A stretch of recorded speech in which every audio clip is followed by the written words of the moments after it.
मंजुषा कडिकर आणि मी उत्कर्ष मंदिर मालाड या शाळेमध्ये टीचर आहे. जेव्हा कन्सल्टेशन घेतलं त्यावेळेला शर्वरी 9वी मध्ये होती आणि तिचा 10वीचा रिझल्ट हे कन्सर्न होतं आणि तिला मॅथ्स मध्ये खूप प्रॉब्लेम्स येत होते.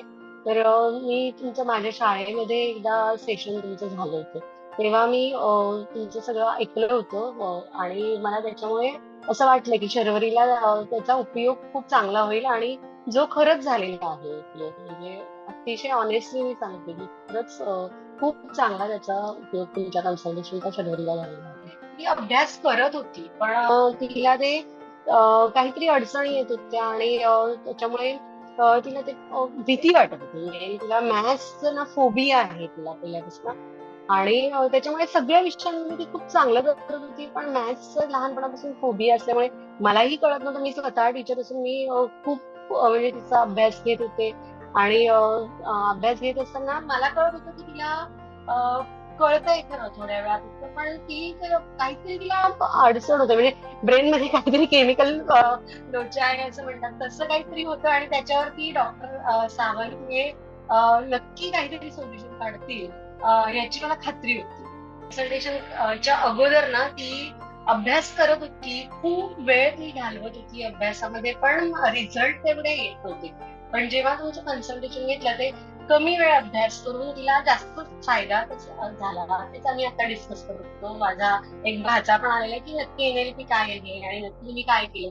तेव्हा त्याच्यामुळे कमी वेळामध्ये फोकस कसं करायचं आणि तिच्या ज्या काही त्या अडचणी होत्या त्या दूर करण्यासाठी तुम्ही जे काही छोटे छोटे उपाय सांगितले तिला त्याच्यामुळे तिला खरंच खूप जास्त चांगला फायदा झालेला आहे आणि म्हणजे थँक्यू व्हेरी मच त्याच्यासाठी आणि तिचा कॉन्फिडन्स लेवल त्याच्यामुळे खूप कमी होत होता तो आता चांगलाच त्या जे कन्सल्टेशन दिलं आणि त्याच्यात काय रेमेडीज दिल्या त्याच्यामुळे कॉन्फिडन्स लेवल खूप जास्त चांगल्या प्रकारे वाढला. 10वीला सगळ्यांना आता आपल्याला माहिती की 10वीच्या जरी आपण कितीही म्हणत असलो तरी 10वीचे मार्क हे एकतर करिअर सेट करण्यासाठी आणि एक म्हणजे तिला पण स्वतःला कॉन्फिडन्स येण्यासाठी हे महत्वाचे असतात. आपण किती म्हटलं की नाही असू देत इतर वर्ष असतात तसंच 10वीचं वर्ष असतं.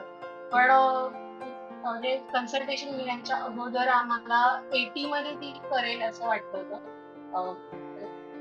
म्हणजे याच्यानंतर 94% आले तिला आणि खूपच चांगला रिझल्ट आलाय आणि म्हणजे सगळ्यांना असं म्हणलं असतं की मेडिकल किंवा इंजिनिअरिंग किंवा सायन्सलाच तुम्ही गेलं पाहिजे. एवढे चांगले मार्क आल्यानंतर सायन्सला गेलं पाहिजे. पण आपलं जे कन्सल्टेशन झालं त्याप्रमाणे तिने आर्ट्स घेतलेले आहेत आणि त्याच्यामध्ये पण ती खूप चांगल्या प्रकारे करते आणि आता आम्ही 12वीला पण 90 मध्ये एक्सपेक्ट करतोय आणि पुढे ती सायकोलॉजी घेऊन पुढे त्याच्यामध्ये ती पुढे करिअर करणार आहे.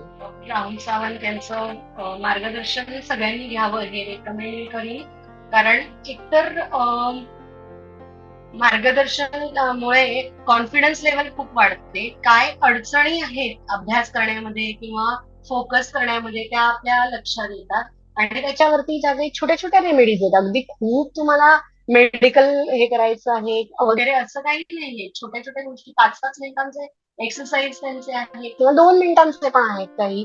तर त्याच्यामुळे ना मुलांच्या ज्या काही अडचणी आहेत त्या दूर होतात आणि कॉन्फिडन्स लेवल पण वाढते. त्यांना अभ्यास करण्यामधल्या ज्या काही त्रुटी आहेत त्यांच्या त्या दूर होतात. त्यामुळे इतर पॅरेंट्सना त्यासाठी रेकमेंड करेन त्यांनी कन्सल्टेशन घ्या आणि हे अतिशय सायंटिफिक आहे. सरांनी जे मेथड्स रेकमेंड केले ते तर of course me along with the preparation आता सध्या मी एंट्रन्सचं प्रिपरेशन करते तर ते यूज करून आय नो फायदाच होणार आहे जास्त. कॉन्सन्ट्रेशन माझं खूप वाढलंय. सो आणि प्लस थिंग इज की सायकोलॉजी करणार आहे तर मी NLP मध्येच करिअर करायचा विचार करते. So I think it will be great.